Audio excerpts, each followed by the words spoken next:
I think perhaps it might be useful to start seeing quite how everyone fits into this scenario. We know that the public cloud is a huge market already. I think 182 billion dollars, that is. Gartner estimated it at last year, and it's set to almost double to $331 billion dollars by 2022. That's all the bells and whistles that go into the public cloud. Now, clearly, you are very much in the middle of building those architectures and systems on which it's based. We've clearly heard quite a lot about NetApp, but I wondered if maybe you could give us a high level on what you feel your sort of foundational role is in this space. And NetApp, our charter is really to build a set of services that extend the current cloud infrastructure services and cloud platform services. So my team builds the software that runs on Amazon, on Azure, on Google, on Alibaba. Some of our software is now sold by Microsoft, sold by Google as part of their own infrastructure services. Our services are really focused to help people do four things. The first is extend on-premise. The second is run primary workloads. The third is to build and refactor workloads. And the fourth is to optimize both the performance and spend of that complex hybrid cloud infrastructure. Now, Paul, you are clearly not a cloud operator, but you are offering a lot of services. What is the sort of expertise that you guys are trying to bring to the table?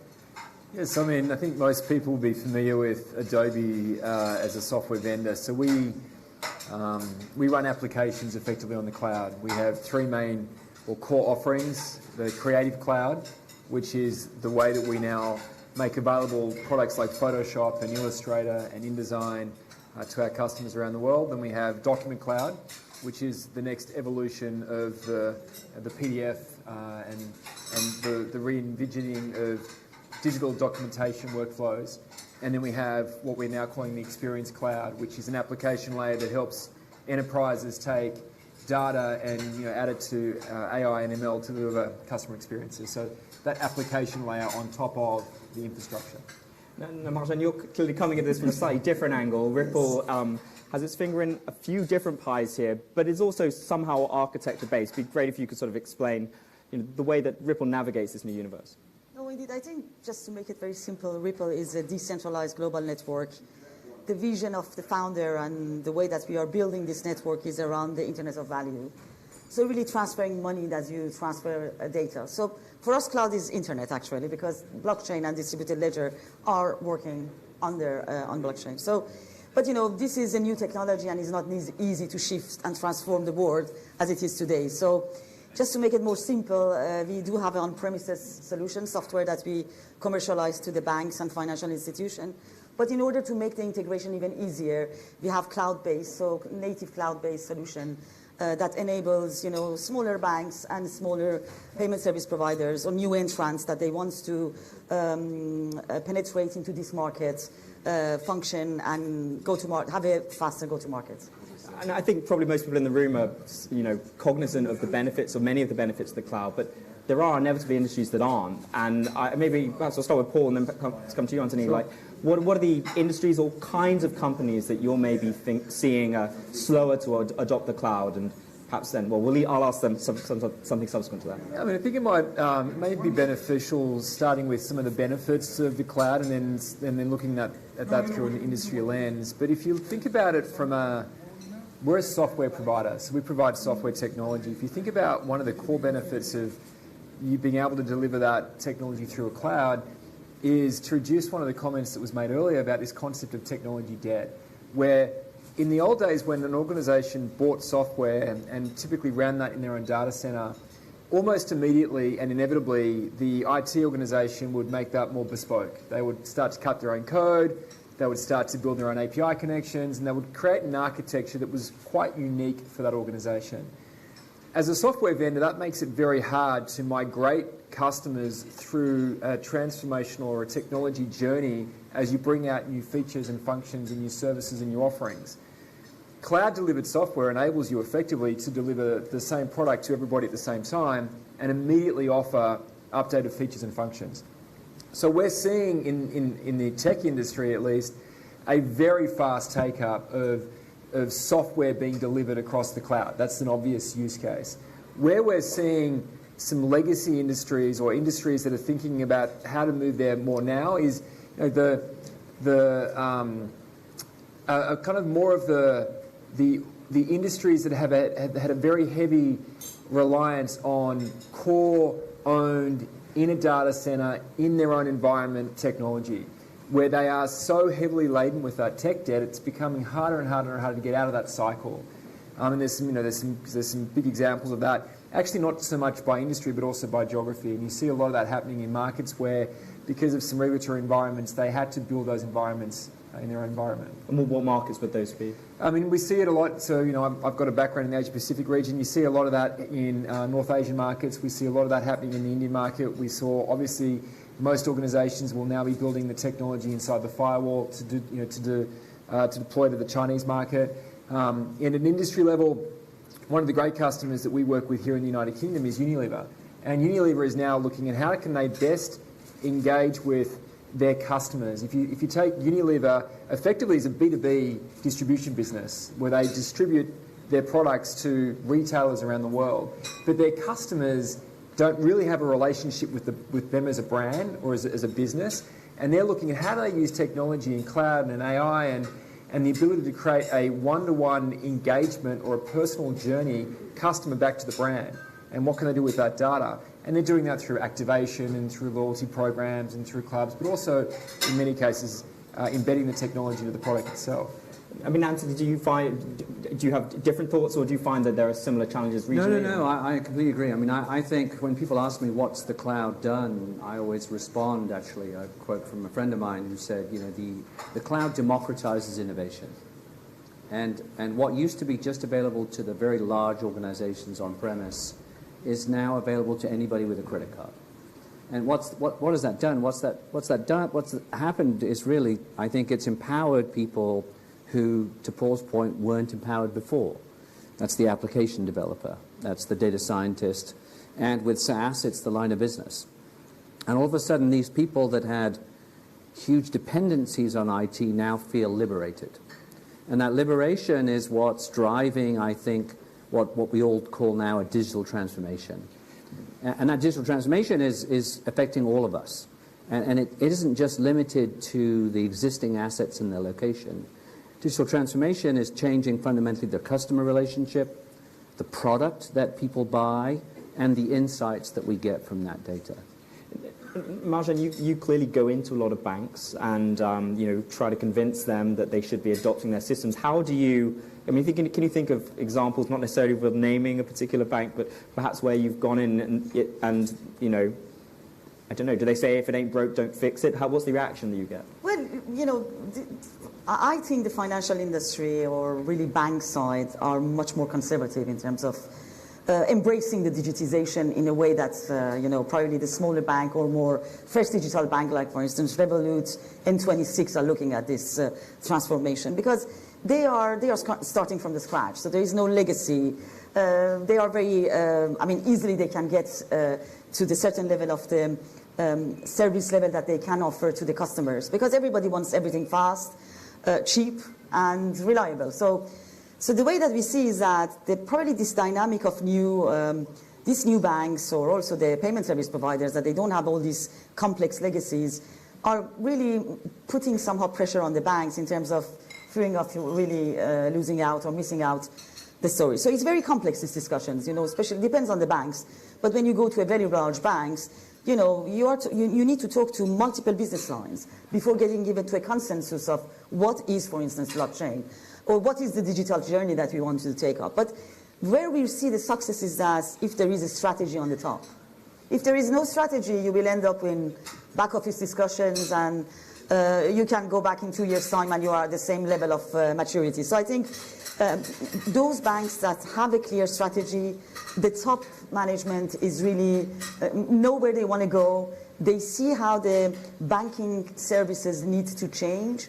This is where you have much more interaction, but it's a long journey. The sales cycle from our side is between 2 to 3 years for large banks. But when you compare that with the... And that cycle being from the first conversation to it being fully really deployed? for the first time that they hear about you. But Okay. now, of course, the time has changed because... And now everybody will have done, having Of watched course, this that live you know all stream. about Ripple. But I mean, when I think about some of the leads that we have, it took 2 years. Because, if you want to just be on the hype, of course, it's very easy. You can go to the innovation department. They do a test and they said, oh, yes, we tried, tick in the box. So we know what is blockchain, distributed ledger. But you don't want to, we are beyond that. So if you really want to go to the backbone of the banks, then you need the IT, then you need the people that are protecting their job, then you need to make them understand what this brings for them. Because you need to change something. You don't transform things because you have to transform. Otherwise, so yeah, it's a very complex conversation, honestly. And what sort of, are there results that you can talk about having delivered, like through some of these? Well, to be honest, I think this is the most difficult job I have ever had. I used to work for... You mean this panel specifically? No, especially this panel. Linking that to cloud was the most difficult one. But I think I worked for Swift, so really the existing market infrastructure with 11,000 banks. So coming from this world to a small startup and trying to build a network, I knew that what would be as a challenge. But of course, when you are on the road, it's completely different. So yeah, I think it's since these 2 years that I have been spending time really on the road with many banks, many different kind of banks, I realized that we are building a credibility. It's not only about selling products. This is not selling, honestly. For me, when you talk to a bank, you're not selling a software. You are selling a new technology and a way of looking at how this technology will change their business. And I think this takes time. Sorry, I was... No, please, I do want to go. From a banking perspective, one of the biggest things that we've seen, one of the pieces of technology that Adobe provides is content management technology that enables websites to run. And many banks were, over the last 4 or 5 years, most financial services organizations ran their website in their own data center. Most have now moved that to the cloud. The only way that they got there was to decouple the website from the core banking infrastructure technology to almost separate it away from IT. So to the point that was just made, a lot of the obstacles that exist in an organization moving its architecture to the cloud are internal, not just the architects that I mentioned before, but also people, because there is an impact on teams and staffing and funding when you move whole parts of the business out and that OPEX moves to support a different business model. Do you find, we're talking clearly about new applications here, like what are the newer applications that you're having to encounter, that you're seeing your kind of tools perhaps be used for? Just to follow on to the point, I think a lot of financial companies tell us, and work with us around a concept of bursting. So end of day, when they have jobs that require sort of large amounts of compute, they don't want to have to build an infrastructure for those kind of extreme bursts. scenarios, right? So they'll often move large data sets out into the cloud, the public cloud, run those overnight, and then delete the data that's there. But they will have captured, the high-performing, GPUs and CPUs that they wouldn't put on premises. So you mean in the sense that, like, at the end of the day, when everybody's kind of wrap up their trades, for instance, rather than building their own infrastructure, which is, to cope with the most extreme scenarios, they're literally just renting the capacity they need for those exact Absolutely moments. right. It happens a lot in the media and entertainment industry. Bursting is a very obvious use case for the cloud. So there are always edge case scenarios, disaster recovery, backup. Even simple workloads like that are better served in large scale-out public cloud infrastructures. But of course, we're seeing modern applications now being developed around concepts that many of you may or may not know, like microservices. People are trying to break their applications apart into little pieces so that they can run each piece independently of one another piece and scale up or down that piece. Of course, people are very, very keen to find that sort of elusive needle in the haystack with AI, with ML, with deep learning. And while they may have, data scientists in their organization, they probably don't have an IT infrastructure that can support them. So, GPUs are not cheap things. Managing them and implementing them makes them less and less cost effective. And the public clouds have an abundance of them. And Amazon and Azure and Google have such a large investment. You know, Google spent $50 billion in the last 12 months on cloud infrastructure. There's no company on the planet that can get close to that. So why would you want to build infrastructure that Google has already built? And so a lot of people are looking at extending existing, refactoring existing, as well as taking advantage of modern applications. That just sort of like ties into one idea that perhaps about competitive moats, that, you know, at the moment, essentially the four big players, and I know there are the Asian ones, but broadly speaking globally, I think we can talk about AWS, Amazon Web Services, Microsoft Azure, Google Cloud, and then I think Alibaba Cloud, and then in Asia there might be some other players, but I think I'm fair in saying those are the four big ones. There's a competitive moat clearly just in terms of having the servers and things, but how important do you think the developer ecosystems that are built up around these particular sort of hubs, how important do you think they become, and are they something that's sustainable, or they can, you know, pack up and move to the next thing tomorrow? I think in the early days, you know, where there wasn't anything else, Amazon had the market to itself.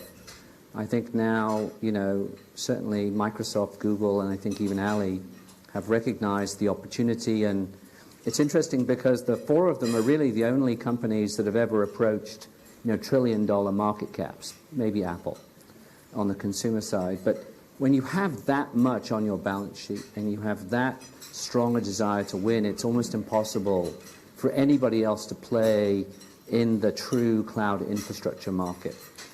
I think Amazon was first. Salesforce.com was probably first, building SaaS, but Amazon really defined retail computing. And I'm sure Paul will be quick to say first doesn't necessarily mean best. But, No, I'm not. I wouldn't mind their market cap. I think they've done a reasonable job. They just bought Tableau for a small sum of like 17 billion. But, you know, Amazon defined retail computing because it had unfortunately had to build an infrastructure that sat at most days at 5% utilization and peaked on 2 days a year. You know, Cyber Monday and Black Friday.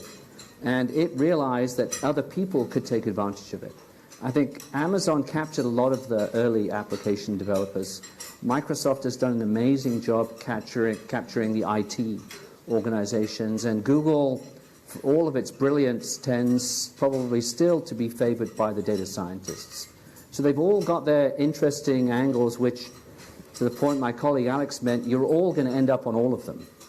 I don't think that anyone's going to be all in on one.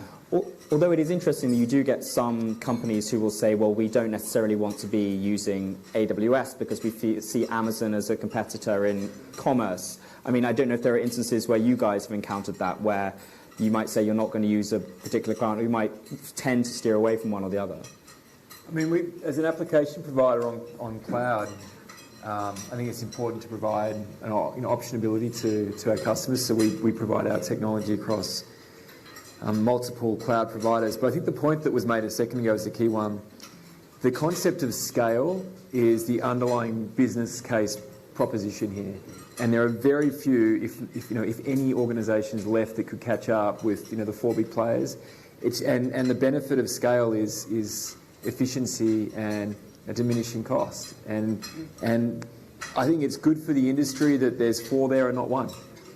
I think our president of the United States may disagree. I think the biggest risk that those guys face right now is political. I think if they're not careful, they'll be subject to monopolies and mergers. And were you surprised? So we've had in the past, not even weeks, sort of 5 days, we've had two significant deals. Google agreed to pay $2.6 billion to buy Looker, which is essentially a data analytics firm. And as you mentioned, Salesforce are paying $15 billion to buy Tableau. Particularly given a lot of the antitrust conversation, it seems to me surprising that Google is going for that. What do you think are the perhaps strategic reasons for those deals? Do you have a sense?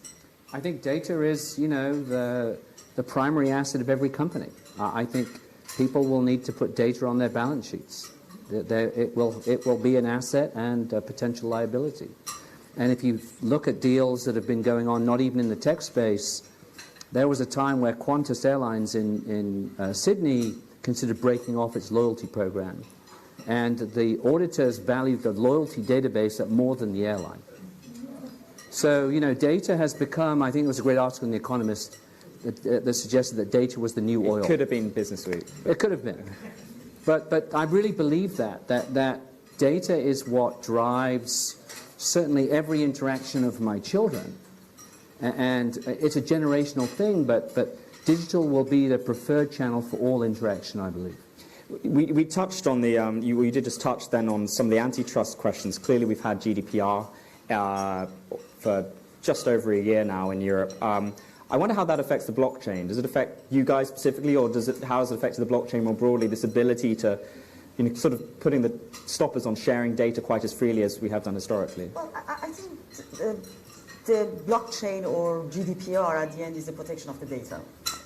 If you're really decentralized, I think then that there is a clear alignment between the objectives. From our perspective, our network is around transfer of value, so we have to be very much close to the oversight. So every new bank that joins this network needs to go to the central bank and ensure that, okay, this is not crypto, this is around really just using the technology. So we are really working within ecosystem closely. So I don't think that GDPR, probably, well, of course, blockchain is really at early stage. It's not really a mature business. But I think with the good use cases, we don't see any contradiction. I think the major, the feature of the blockchain is around immutability of the data. So the quality of the data cannot be changed. So I think if you, so far, GDPR, of course, is still in early stage, and there are so many contrasts with PSD2 and open banking, so I don't know how this will evolve. But I think from the protection of the data, we have to comply with all the regulation that exists today around the payment. So, yeah. From the services point of view, I certainly remember at the time when it came out, at the AWS summit in London, their whole pitch seemed to be that we have all these products which are GDPR compliant, and therefore you should come to us. And actually, it seemed like it was a USP that they were trying to sell. Clearly not unique, because Google was doing it as well. I wondered if you guys sensed any opportunity in that, because we're talking about scale, you have more scale than a lot of smaller players, even if you don't have quite the same scale as a Google or an Amazon. Like, how did you see it as a competitive benchmark? Being GDPR compliant? Yeah, I don't think there's many organizations in the region now that are not GDPR compliant. You need to be GDPR compliant to do business in this region, and everyone's worked to meet the regulations, whether it's GDPR or any other regulation. So I think while any regulation is being implemented, I think the speed with which you can address that speaks to the agility that you have inside your own organization, but also the competitiveness, for sure. Well, I think 2 points, really. I think GDPR is PCI, PHI are all, And do you break out legislation. PCI, PHI for everyone? Oh, sorry. Personal information like credit card is PCI, and PHI is personal health information. Sorry, we live in acronyms, so I apologize. But those things are important pieces of legislation. Whether they were dreamt up by some bureaucrats for sort of their own benefit, I'm still of two minds, but they are part of things that we have to comply with. And it's a very big challenge for companies, given the freedom and flexibility of the application developer, the data scientist, the line of business people who can circumvent those rules very, very quickly. We at NetApp have a mandate that really things that we produce where we persist data, we give all of our customers capabilities to do very sophisticated scans to look for particular pieces of information, to classify those pieces of information. It's something I think the vendors have an obligation to provide for all of their customers. I don't think a vendor can palm it off on a third party. I think we all have a responsibility to show our customers what kind of data we have and how to help them protect it. The next thing, this is obviously we're talking about the future of data, but when it comes to the cloud, the conversations are really starting to gain pace about edge computing and the distributed cloud and hybrid solutions where more and more stuff is being taken to data centers, smaller data centers all around cities and countries. And I wondered, Anthony, how you're helping, how you're thinking about this and what use cases you're already seeing for those kind of tools. Yeah, people always say, is the cloud the answer for everything? And selfishly, as a developer, I wish the answer was yes, but it's not. There are scenarios. IoT is an obvious use case, Internet of Things. where people want to put computation and storage on an oil rig. And if you're on an oil rig connecting back to AWS, there's just physical gaps that create latencies. And so Amazon and Google and Microsoft have all realized that to grow their estates even larger than they already are, they're going to have to put infrastructure closer and closer to the users, closer and closer to the workload. So IoT is an obvious use case. The other one, I think, is branch office. There are lots and lots of retail banks that conduct, and engage with customers locally, retail stores, all of those kinds of capabilities. You can't really rely on a large distance to make a connection back. So, Amazon announced something called Outposts, which is its hyper-converged infrastructure. Microsoft has something called Azure Stack. And I think in all these cases, maybe explain that a little bit. So Outposts is essentially a server is a which box. sits... Yeah. It's a box that has compute, networking, and storage all within it. And you can basically deploy it, and it will show up in Amazon like another Amazon region. And they can sit in a factory or on an antenna or in a supermarket.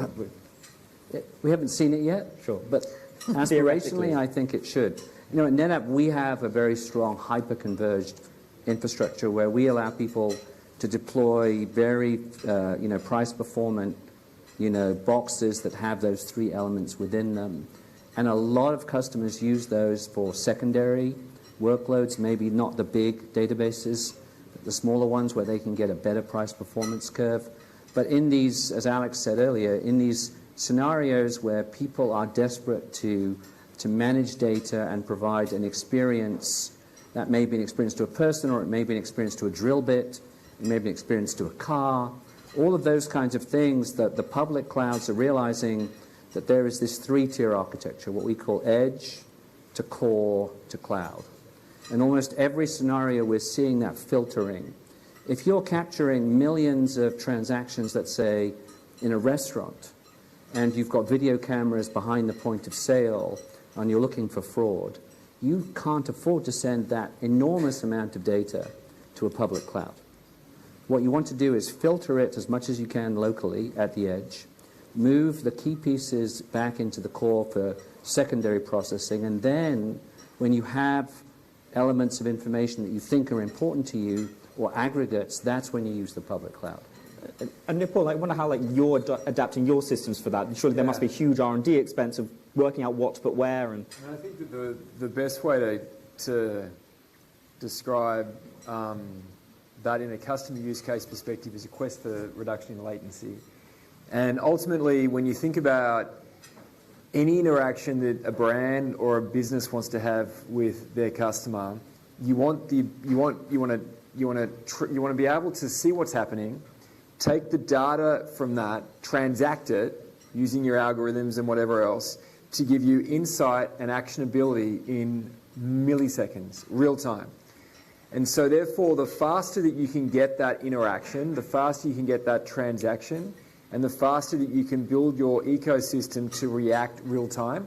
And a basic example of that is that you're on a website, you're searching for a product, you look at one product, and immediately you get recommended other products. The faster that can happen, and the more real time that is, the better the experience is.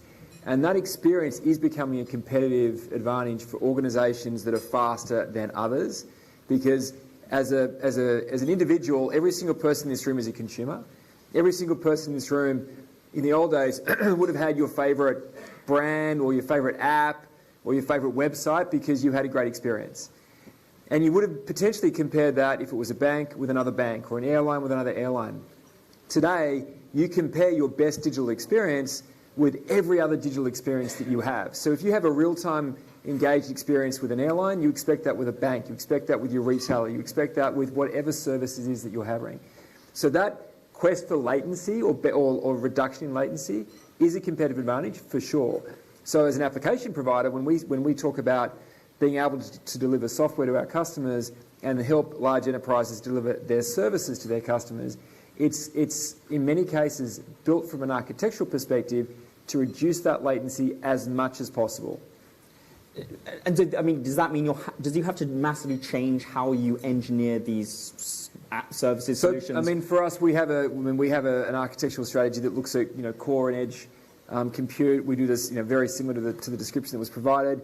Our customers do the same. So we look around the world. You look at data residency requirements. You look at latency, with regards to the pipe that exists in the broadband networks of different economies. You look at the use cases that an organisation may have and how much they need to provide their own architectural security around that piece of data, whether they need to de-authenticate it, whether they need to depersonalize it, etc. So there's an enormous amount of work and effort that goes into the building out of that architecture to ultimately deliver what we're talking about, which is amazing digital experiences in real time.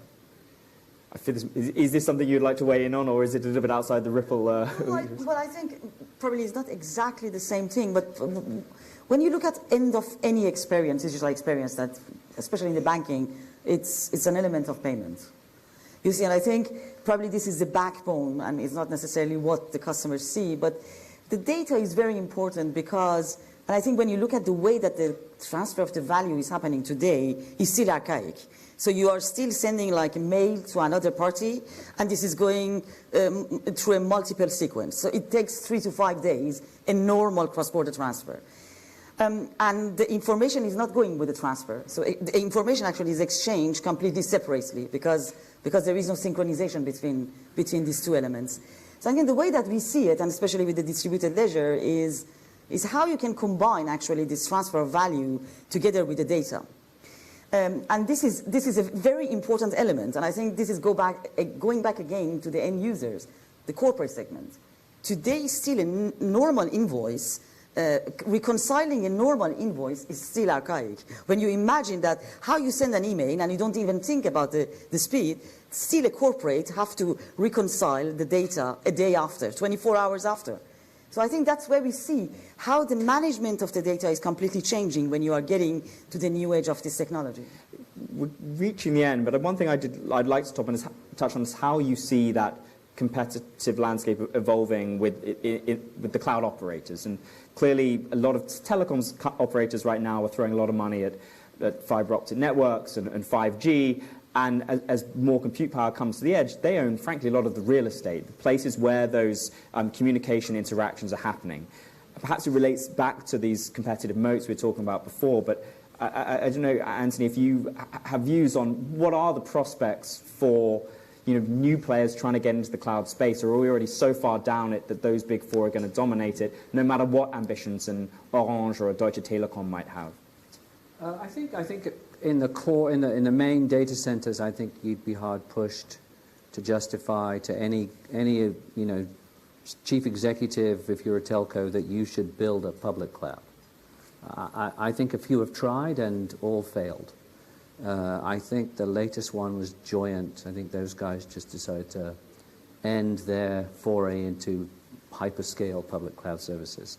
I think what's happening is, we're all having to up-level ourselves and take advantage of the infrastructure and the scale that those provide us.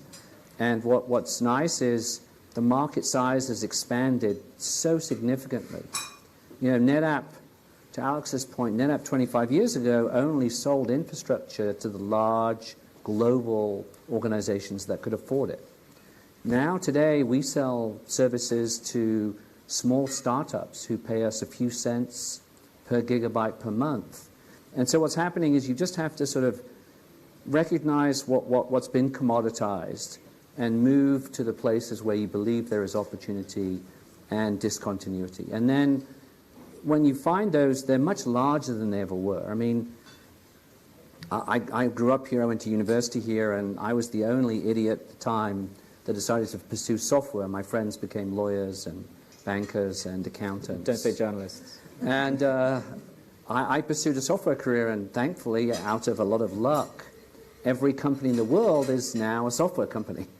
And Mark Andreessen, the founder of Netscape, wrote a fantastic article in the Wall Street Journal probably 10 years ago now, where he basically presented to the world that software would eat everything, and that if you were not a software company, you would lose to one. And if you think about it, the largest retailer in the world is a software company. The largest media company in the world is a software company. The largest human resources company in the world is a software company. And so, to everybody, I think this We're at a moment in time where digital transformation affects every single one of us. The smaller companies, I can tell you in the Valley, believe they can beat anybody. You know, we've seen Uber, we've seen Lyft, we've seen Pinterest. Just in the last few months, these companies have gone public now. Some of them haven't fared well on the public markets, but what they've done is they've fundamentally disrupted large existing oligopolies.